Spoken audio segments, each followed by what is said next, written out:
I met my wife because her parents, especially her sister, was very much involved with the Zionist movement. And I met her through the Zionist movement.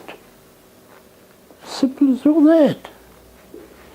And then I started courting her.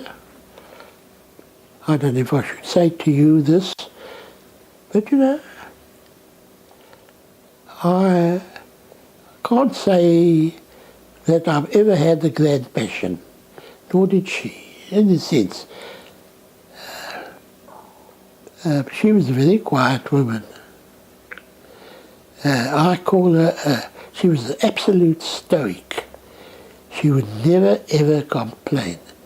We just fitted in. She gave me the space to do what I liked. She said, those is a those is a those. And I say, a building is a building is a building. My wife's name was Eva Salma. Everybody called her Chavi.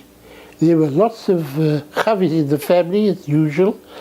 So she was smallest little Chavi.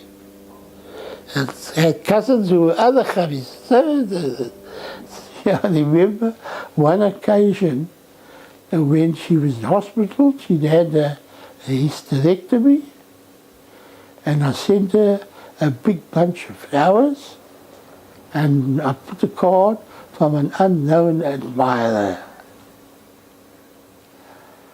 And there, when I visit her, I see the bow there, and I sit and I wait, and I pick up the card, and I read, oh, from an unknown admirer.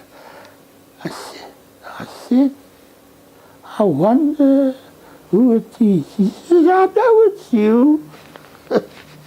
That's the sort of woman. I have to pull everything out of her to talk. We had 62 years of happy married life. When my father-in-law died, we went to live with my mother-in-law.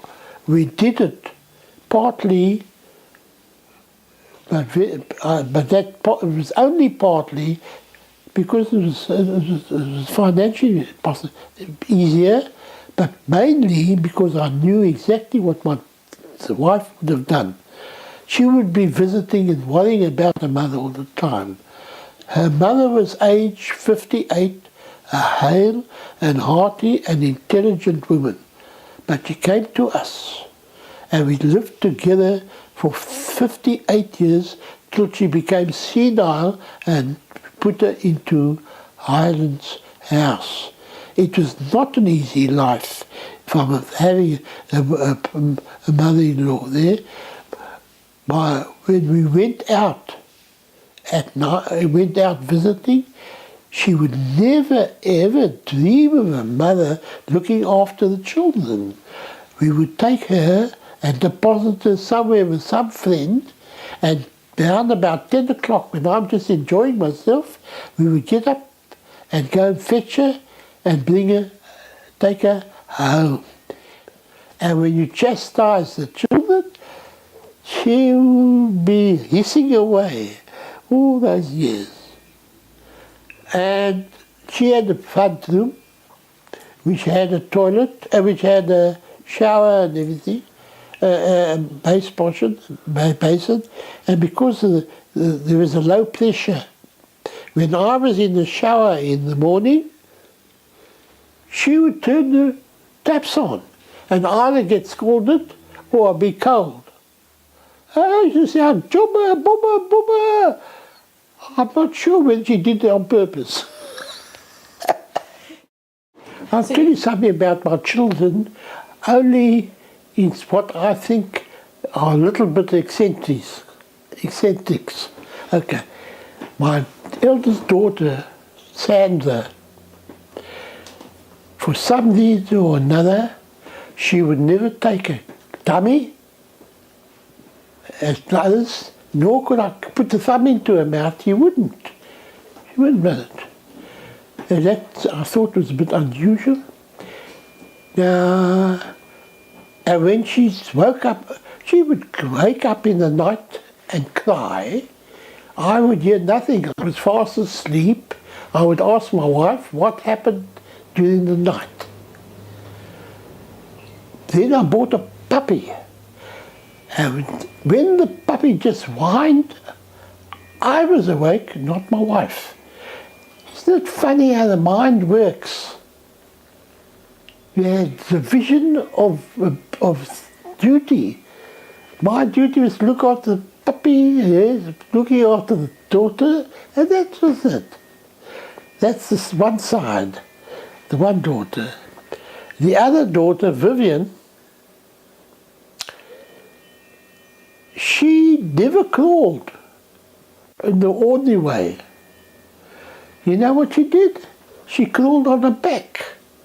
She used her feet and just pedaled away all over the place as fast as you can imagine. I've never seen anything like it before. She's a very clever woman, my daughter Vivian. And as a youngster, she was very good at school. But we were living, I bought this house here so that she would be near the school, which is just around the corner. But on Mondays, she was most reluctant to go to school. For some reason or another, I don't know. And we had a brick as a doorstop, which had leather covered with cloth or something like that, and she'd be sitting on there.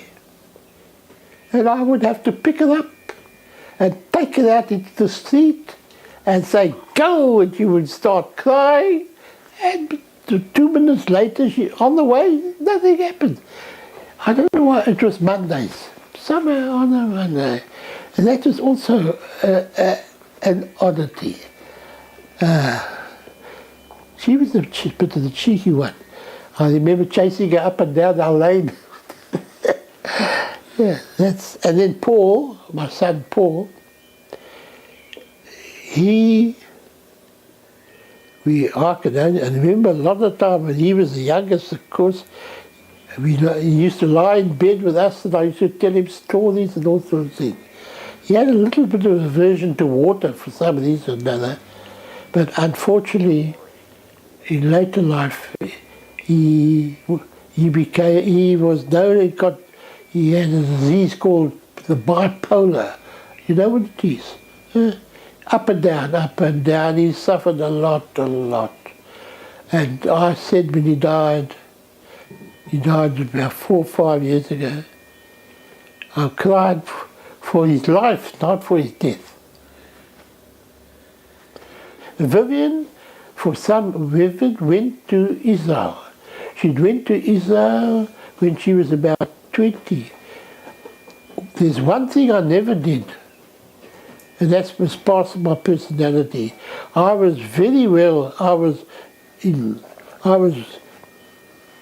involved with the Zionist movement, but I would never tell anybody to go to Israel. That would be their own decision.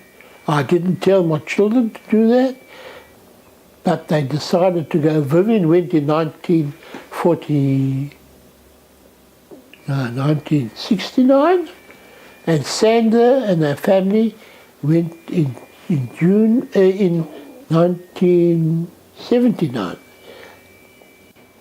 Javi had a relatively easy time when the children were born. Sandra was born in the Booth Memorial. Nothing particular about it.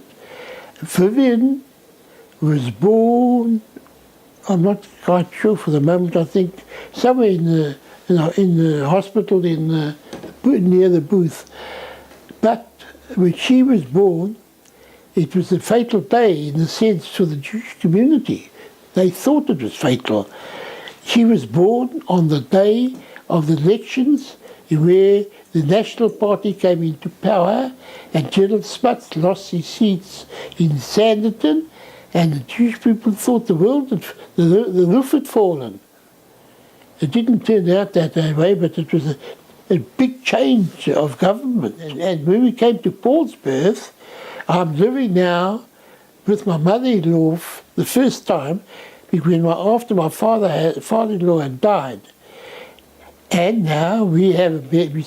Javi was there, but her son, my brother-in-law was in Joburg, and now Javi was hanging the curtains when the water broke.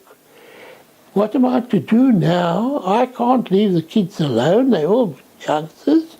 So I got what's his name? Yeah, Josie Ozinski.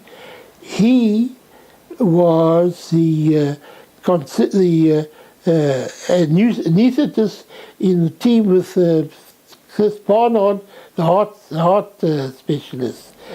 I phoned my doctor, and there's something wrong with the phone. Can't get to the doctor because I said, the bastard, he's just got married, so he doesn't want the phone calls. So I ring up the telephone people.